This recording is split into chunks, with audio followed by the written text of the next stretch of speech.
आंदोलन चल रहा है नहीं चल रहा, तो इसका ये मतलब नहीं है कि सरकार नहीं सुनाई दे रही। सरकार देख रही है, परीक्षा ले रही है। दूसरी तरफ अब आने वाला समय क्या है, तो फेडरेशन के केसीआर साहब हैं, शेरनी साहब हैं, अशोक साहब हैं, तो हम तो एक छोटे से कार्यकर्ता हैं, तो उसी हिसाब से हम बता रहे हैं कि जो हिमाचल में और उत्तराखंड में और पंजाब में जो बाढ़ आई है, प्राकृतिक आपदा आई है, उसके कारण थोड़ा डिले हम चल रहे हैं, क्योंकि हमारे सैनिक परिवारों के घर बह गए, तो उनको खड़ा करने में हमारे को थोड़ा समय भी लगेगा। वो जब दिल्ली में आएंगे तो हो सकता है दिल्ली के अंदर सितंबर में पूरे देश के डेलीगेटों की मीटिंग बुलाई जाए और सर्वसम्मति से कोई बड़े फैसले लिए जाएंगे सितंबर के अंदर ही, आगे की रूपरेखा तैयार, और वो होंगे लोकतांत्रिक फैसले और उसी के अनुसार आगे चलेंगे।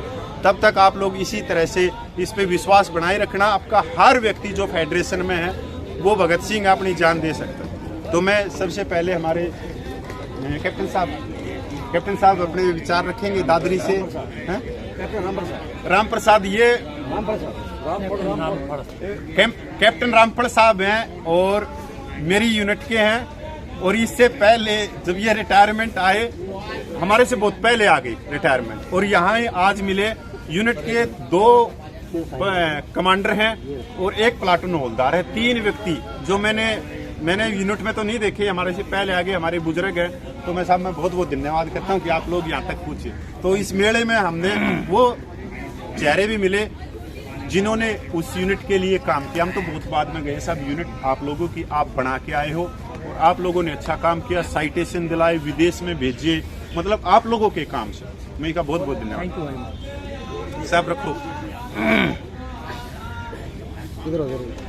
माँ भारती के पूर्व सैनिक सभी को मेरा राम राम। और मैं सिर्फ एक ही बात कहना चाहूँगा कि जिला दादरी के एक्स रिजमेंट प्रधान श्री सोमवीर शर्मा जी जो इतनी मेहनत कर रहे हैं, मैं ज़्यादा ना कह करके जिस इंसान ने, जिस आदमी ने अपने दिल से किसी चीज को चाहा है वो उसको कर पाया है। सेना में अलग अलग जगह अलग अलग खुशियां भी मिलती रही, तकलीफें भी मिलती रही, बरसात में भीगते रहे, बर्फ में भी घूमते रहे, 60 डिग्री सेल्सियस तापमान में भी घूमते रहे, लेकिन जो जज्बा इन सैनिकों में, तो अभी पंजाब के भी कुछ भाई बैठे हैं, जिला चरखी दादरी हरियाणा के भाई बैठे हैं, और इस समिति के जो है वो अब उसके कोषाध्यक्ष कहें या उसके सचिव कहें या उसका अध्यक्ष कहें, सभी से मैं एक अनुरोध करूंगा कि जब तक आप किसी चीज को, फौज में सिखाई जाती है कि अगर कमजोरी से किसी चीज को पकड़ा जाएगा, कटीले तार को, आपने सुना भी होगा, देखा भी होगा कि हमारे लैंड जो नोमैन लैंड होता है उसके सामने जो है ना कटीले तार होते हैं जिसके आगे माइन लगे होते हैं। उस तार को अगर आप नरम छोड़ देंगे तो हाथ को काट जाएगा, और अगर आपने उसको सख्त पकड़ लिया तो कोई हिम्मत नहीं है कि वो तार ना गड़े। अभी जो पूर्व भाई जो बैठे हैं, जो सैनिक पंजाब से, हरियाणा के लास्ट कोने से, जिसमें ये जज्बा है जो यहाँ पहुंच रहे हैं, मैं आपको गारंटी के साथ कह सकता हूं कि सरकार को झुकना पड़ेगा, और ज्यादा ना कह करके आज नहीं, आज हम 182 या 188 दिन हुए हैं। आज मैं 21 तारीख 2 फरवरी 21 2023 के फरवरी 21 को 20 को बैठे थे, 21 तारीख से माना शुरू हुआ हूं। और उसके क्या चीज है, मैंने अभी किसी भाई को एक चीज दिखाई थी। क्यों? क्योंकि पूरा सैनिक जो यहाँ बैठा है अपना टाइम निकाल करके, किसी ने कहा कोई तन से, कोई मन से, कोई धन से, जब तक मदद नहीं करेगा तब तक कोई संगठन चलता नहीं है। जब यहाँ 20 तारीख को, 21 तारीख को, 23 तारीख को या कोई जगह नहीं थी जिस पर के आदमी खड़ा हो, उसके आते थे, देखते थे भाई ये अपने काम पर लगे हुए हैं, तो उस काम के प्रति कुछ आहुति देंगे तभी तो आगे बढ़ेगा। इसलिए मैं एक बात कहना चाह रहा हूँ आपको कि आप इसको लगन के साथ में, जैसे सोमवीर शर्मा जी लगे हुए हैं चरखी दादरी से और उसकी टीम लगी हुई है, मैं ये कहूँगा कि इसी प्रकार से अगर हर डिस्ट्रिक्ट में, हर स्टेट में जागरूक अगर पूर्व सैनिक होगा तो किसी की हिम्मत नहीं है, कोई ताकत नहीं है कि हमारे को वो चीज ना मिले, हम विजयी ना हो।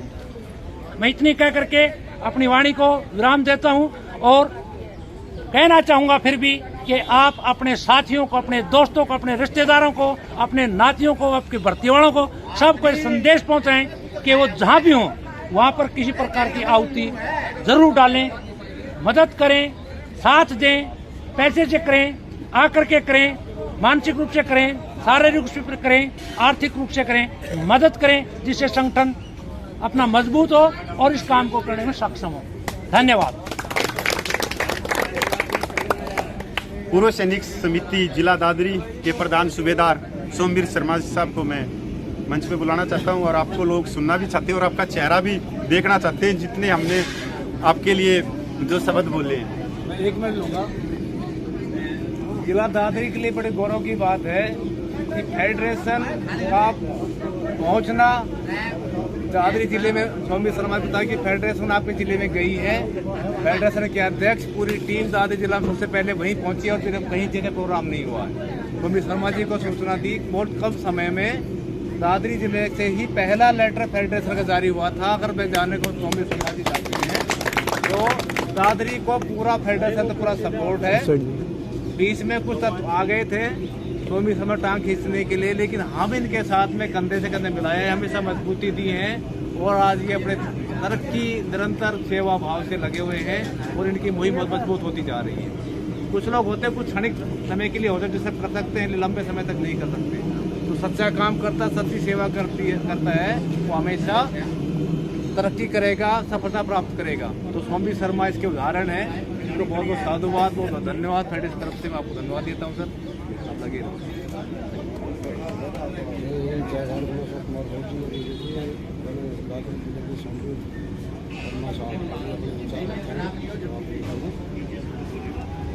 संपूर्ण पूर्व सैनिक भारतीयों की तरफ से संघर्षशील सम्मानित इस ओआरपी मुहिम के अन्याय के प्रति न्याय दिलाने वाले पहले जनक, परिश्रम और यत्न में Mangal Pandey, federation veterans association के मजबूत स्तंभ कपिल फौजी को मैं बारंबार प्रणाम करता हूं। विवेक से धनी फेडरेशन वेटरन्स एसोसिएशन के कानून बनाने, नियम बनाने, बाइलेज बनाने के कर्मठ सहयोगी श्रीमान अशोक यादव जी को भी मैं बारंबार कोटि कोटि नमन करता हूं। मेरे संघ, मेरे प्रबल बुद्धिजीवी, मेरे वरिष्ठ संगठन के कोर कमेटी के 5 सदस्य आज मेरे संघ यहाँ आकर के आशीर्वाद रूप में आकर के मेरे को प्रोत्साहन किया और यहाँ आकर यहाँ इस पूरे भारत के तरफ से रची हुई कर्म भूमि में आकर के इस मुहिम में जो जोत का ज्वलन किया, उसके लिए मैं मेरे वरिष्ठों को भी बारंबार प्रणाम करता हूं। अशोक यादव जी ने एक बात कहा था कि आपकी टीम में एक ऐसा योद्धा है जिसने संपूर्ण भारत में एक ऐसी चेतना का जन्म दिया जो कि हर आदमी उस ओआरपी मुहिम के अंदर जुड़ने का कोशिश किया। वो हमारे बीच अभी भी मौजूद हैं। मैंने उनको फोन लगाया, फोन में उन्होंने मेरे को हेलो बोला, राम राम बोला। सत्कार के भी वो धनी हैं, व्यवहार के भी धनी हैं, कर्तव्यनिष्ठ हैं और अपनापन उनमें कूट कूट के भरा है, जिनका नाम नफे सिंह है। मैंने बोला भाई नफे सिंह ऐसे ऐसे वहाँ पर चलना है, हमारे जहाँ रण के लिए, रणनीति के लिए हमारे जनक जी, हमारे राजगोपालन जी लगातार सबके साथ मिल करके प्रयास कर रहे हैं, यत्न कर रहे हैं, सबका बुलावा दे रहे हैं, सबकी सेवा कर रहे हैं, पूरे भारत को जगा रहे हैं, वहाँ चलना है। तो मैं जानता हूँ कि आप स्वस्थ नहीं हैं, आपका पैर ठीक से नहीं है और आप में पीड़ा अभी भी बाकी है। तो उस नफे सिंह भाई ने बोला ये पीड़ा तो मेरे स्वयं की कुछ नहीं है। ये तो व्यक्तिगत रूप की पीड़ा है, वो पीड़ा बहुत बड़ी है जो पूरे भारत देश के पूर्व सैनिक जिस पीड़ा को सहन कर रहे हैं, उसके लिए मैं तैयार हूं। तो मैं चाहता हूं मेरे उस नफी सिंह भाई के लिए एक बार ताली बजाएं। मैं अभी आपका ज्यादा समय नहीं लेते हुए मैं जनक भाई और हमारे दिग्गज आज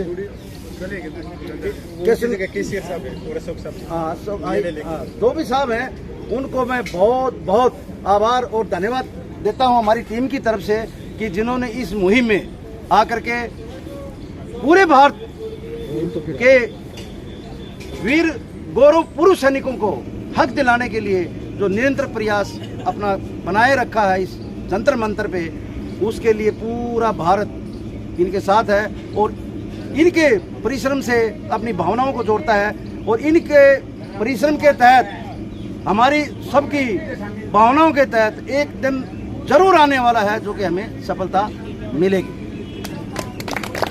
एक चीज और मैं यहाँ बताना चाहूँगा, ज़्यादा टाइम नहीं लूँगा। हमारे जिस गांव की पहचान पूरे भारत देश में है, जिस वीर साहसी ने कई हमारे सैनिकों की जान बचाने के लिए अपने आप को छाती लगा के न्यौछावर किया था, मैं इस बात को बताने के लिए अपने आप में गर्वान्वित महसूस करता हूं कि उस अदम्य वीर साहसी के पिताजी धर्मेश सांगवान के पिताजी राजेंद्र भी हमारे बीच में मौजूद हैं। मैं श्रीमान राजेंद्र जी को बारंबार प्रणाम करते हुए मैं इस बात से गौरवान्वित हूँ कि बहुत सी जगह उस पहचान के हम पात्र हैं क्योंकि धर्मेश सांगवान वीर साहसी शहीद वो मेरे गांव, मेरी कर्मभूमि, मेरी जन्मभूमि से ही पैदा हुए थे और जिन्होंने पूरे विश्व में ये उदाहरण साबित किया था कि भारतीय सेना का सैनिक अपनी जान की परवाह नहीं करता, पूरे राष्ट्र और पूरे नागरिकों की परवाह करता है। उनके लिए वो स्वयं अपनी छाती लगा लेता है और उस वीर साहसी ने उस दिन 13 सैनिकों की जान बचाया और अपनी छाती को आगे लगा करके उदाहरण साबित किया और ये प्रमाणिक रूप से भारतीय सेना में एक सराहनीय स्वर्णिम अक्षरों में उन्होंने अपना नाम लिखवाया। मैं अभी आपका ज़्यादा समय नहीं लेता हूं। मैं सभी का, गुड़गांव से मेरे साहब आए हैं, इनका भी सबका मैं धन्यवाद करता हूं, आभार प्रकट करता हूं और इस मुहिम से जुड़े लास्ट एक शब्द से मैं आपको अशोक भाई साहब ने जो बताया उससे अवगत कराना चाहता हूं कि कुछ एक चीज़ ऐसे हमारी दादरी के साथ घटना घटी थी। थोड़े से घटक टुकड़ों में बट गए थे, वो किसी भी रूप में हमारे साथ हुआ, लेकिन हमारे कैप्टन विजय सेना मेडल जो हमारे बीच में बैठे हैं, मैं बिल्कुल एक ऊर्जाहीन व्यक्ति की तरह, एक मूर्छित कहो उस व्यक्ति की तरह अपने ऑफिस में अपनी टेबल पे सिर लगाए हुए बैठा था और ये इनका कोई ऐसा रोल भी नहीं था दादरी के संगठन के साथ, कोई सक्रिय रोल नहीं था। सिर्फ ये अपने सहयोग करते थे, अपने धन का सहयोग करते थे, अपने मन का सहयोग और अपने विचारों का सहयोग करते थे। बाकी इनका इतना प्रयास उस टाइम तक नहीं था, लेकिन इन्होंने मेरे पास आया, मेरा चेहरा देखा तो इन्होंने मेरे को पुनः ऊर्जाउज्जन का साहस दिया। तो हमारे साथ, मेरे संगठन के साथ जितने भी साहिबान हैं, अगर जैसे हमारे मलिक साहब हैं, हमारे उमेद सिंह साहब हैं और हमारे जितने भी साथ में हैं, हमारे मनीराम साहब हैं, जो भी हैं, फकीर चंद साहब हैं, हमारे वरिष्ठ बुजुर्ग, हमारे बुजुर्ग नहीं बोल सकते सेना में, 80 साल के जवान हमारे दलवीर लम्बरदार साहब हमारे साथ हैं। तो ऐसे वर्द जवान मेरी टीम के साथ काम करके, मैं कुछ नहीं कर रहा हूँ, कोई प्रयास नहीं है, सिर्फ इनका आशीर्वाद और इनकी देन है। बहुत दिनों के बाद हमारे कैप्टन रामफल साहब जो आपके सामने कुछ बातें रख रहे थे, मैंने बहुत उनका सराहनीय, उनका चरित्र चित्रण पढ़ा, किताबों में देखा, पढ़ता रहा, उनको ग्राउंड में भी कुछ काम करते हुए देखा, सैनिकों के प्रति देखा। वो पीड़ित प्रकोष्ठा के प्रधान के रूप में दादरी कार्य करते हुए, दिल्ली का काम करते हुए देखा और लोगों ने भी के विचार भी मेरे पास आदान प्रदान हुए भी मैंने देखा कि आप उन आदमियों को क्यों नहीं पकड़ते, उनका आशीर्वाद क्यों नहीं लेते। वो भी आज हमारे बीच हैं, एक बार तालियां बजाएं। तो मैं मानता हूं कि मेरी टीम आज ऐसी सक्षम है जो हमारे पास इतने वरिष्ठ आशीर्वाद हमारे साथ है और काम करने वाले हमारे साथ हैं, हम जरूर निष्ठा से, ईमानदारी से और मेहनत से जुड़े रहेंगे और प्रेरणा हमारी कपिल भाई और यादव जी जैसों के साथ है तो जरूर कामयाब होंगे, जरूर कामयाब होंगे, जरूर कामयाब होंगे। एक बार दोबारा शर्मा जी का खंडेन्द्र से बहुत बहुत धन्यवाद। भारत माता की जय, भारत माता की जय, भारत माता की जय, सैनिक एकता जिंदाबाद, सैनिक एकता जिंदाबाद, सैनिक एकता जिंदाबाद। सर दो हमारे एक और भी रहेगी, पता लगा कि हमारे जाट रेजिमेंट से 21 से और सेना मेडल और 5 में से और सेना मेडल है। सैनिक भाइयों, जाट रेजिमेंट से बहुत ही बुजुर्ग और सेना मेडल है। अब इनका मान और सम्मान जंतर मंतर से। इनको तो एक 4-5 दिन तो ऐसा होता कि कहीं नहीं पहुंचा, अच्छा, क्योंकि आज हमारे बीच में मैं बहुत धन्यवाद करता हूँ और बहुत सारी गौरव की बात है सर। हमारे लिए बड़े गौरव की बात है, मतलब सौभाग्य हम इनके साथ हैं।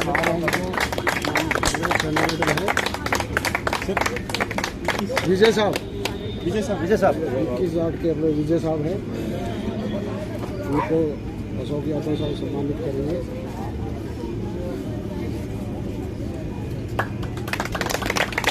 तो देश के असली हीरो तो ये है।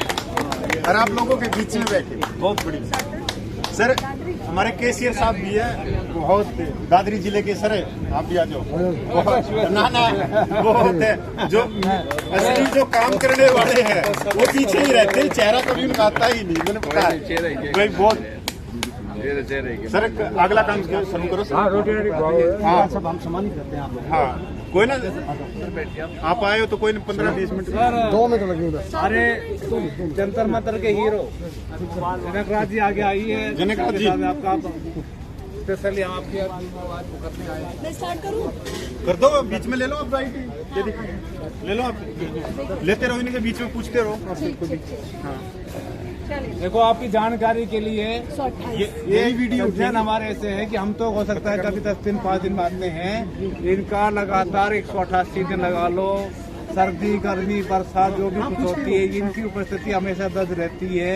ये हमारे प्रेरणा स्रोत, हमारे 28 लाखों की आशा के फेडरेशन को बहुत बहुत बधाई देते हैं, शुभकामनाएं देते हैं और इस लड़ाई को आप ऐसे जारी रखोगे। शर्मा सर, आप आपको सम्मानित करो। दूसरे हमारे ड्यूटी नमस्कार, मैं ज्योति यादव और आप देख रहे हैं ड्यूटी साहब। ये दूसरे हमारे ड्यूटी साहब हैं। तीसरे टीम में गोपाल कृष्ण जी जैसे कल ही हो गए हैं, उन्होंने लगातार अपना संघर्ष कर रहे हैं हमारे लिए। ये बातचीत कर रहे थे, लाइव कर रहे थे और लोगों को बता रहे थे कि आज क्या चल रहा है, कपिल हम जाएंगे। आज हमारे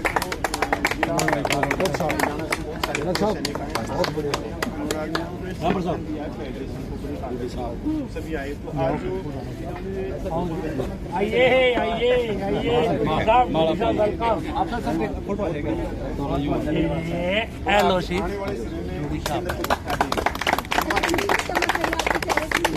गोपाल सर अभी है नहीं, चले गए सर, सर है ना सर, गोपाल सर पहना देते हैं, आप पहना देते पहुंच जाएगी सब।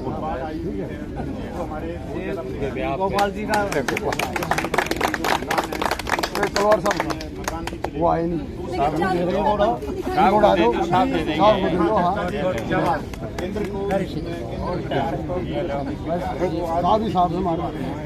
सैनिक आ रहे हैं और हम लोग आ जाओ सर, यहाँ तक आ रही है। केंद्र सरकार की रोहित तेरे से ले लो, वोट लेके जानी है, ठीक है, तो इसका मतलब कहीं ना कहीं जाटा उनके बीच ऐसे खड़े हो जाओ। जाकर आपने वो क्या था? नोटिस से वो किसी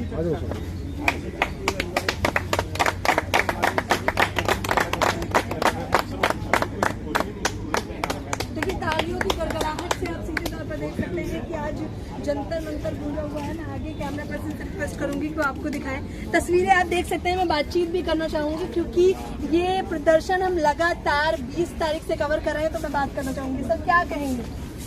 ये आप चमक मुझे देख लग रहा है सकते जो हो आपके चेहरे पे है। आज कितना उत्साह है, कितना जोश है।